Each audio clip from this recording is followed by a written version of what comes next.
Channel S News, your daily soap. লন্ডনের ব্যস্ত নগর জীবনে প্রতিদিনই যুক্ত হচ্ছে নতুন নতুন অভিজ্ঞতা। তবে আকাশপথে থেমস নদী পাড়ি দিয়ে রাজধানীর মনোমুগ্ধকর স্কাইলাইন উপভোগ করার সুযোগ এনে দিয়েছে IFS ক্লাউড কেবল কার।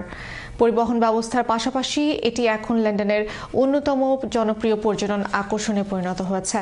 দেশ বিদেশের হাজারো পর্যটক প্রতিদিন ভিড় করছেন এই রোমাঞ্চকর আকাশযাত্রার অভিজ্ঞতা নিতে। বিস্তারিত জানাচ্ছেন এহসানুল ইসলাম চৌধুরী শামীম। লন্ডনের ব্যস্ত নগর জীবনে এক ভিন্ন অভিজ্ঞতার নাম IFS ক্লাউড কেবল কার। টেমস নদীর প্রায় 90 মিটার ওপরে আকাশপথে চলাচল করা এই কেবল কারে প্রতিদিন দেশ বিদেশের অসংখ্য পর্যটক উপভোগ করছেন লন্ডনের মনোমুগ্ধকর skyline. London, I see cable car enjoy Horam. Today we went to the cable cars and it's my second time and I really enjoyed it a lot and it was really fun. Greenwich peninsula থেকে royal Docs পর্যন্ত কয়েক মিনিটের এই যাত্রা হয়ে উঠেছে রাজধানীর অন্যতম জনপ্রিয় পর্যটন আকর্ষণ। যুক্তরাজ্যের প্রথম নগর কেবল কার হিসাবে 2012 সালে যাত্রা শুরু করে এই সেবা। বর্তমানে এটি IFS ক্লাউড কেবল কার নামে পরিচালিত হচ্ছে এবং এটি পরিচালনা করছে ট্রান্সপোর্ট ফর লন্ডন TfL।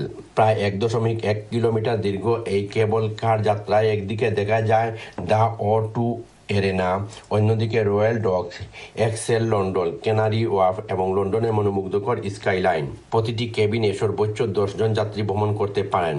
সাধারণত এক প্রান্ত থেকে অন্য প্রান্তে যেতে সময় লাগে প্রায় 10 মিনিট। শুধু যাতায়াত নয়, পর্যটকদের জন্য এটি এক অসাধারণ দর্শনীয় অভিজ্ঞতা।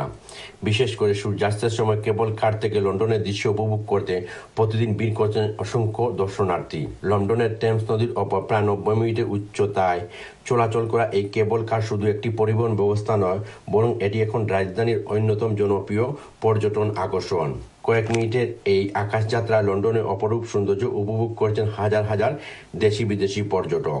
কেবল কারে চড়ে আকাশ থেকে লন্ডনকে নতুনভাবে দেখার এই সুযোগ পর্যটকদের জন্য স্মরণীয় এক অভিজ্ঞতা হয়ে উঠেছে। লন্ডনের টেমস নদীর ওপর 90 মিটার উচ্চতা এই কেবল কারটি লন্ডনের আকাশপথের সৌন্দর্য উপভোগ করছেন দেশ বিদেশের পর্যটকরা। Ehsanul Islam Chowdhury Shamim, channel S news, London.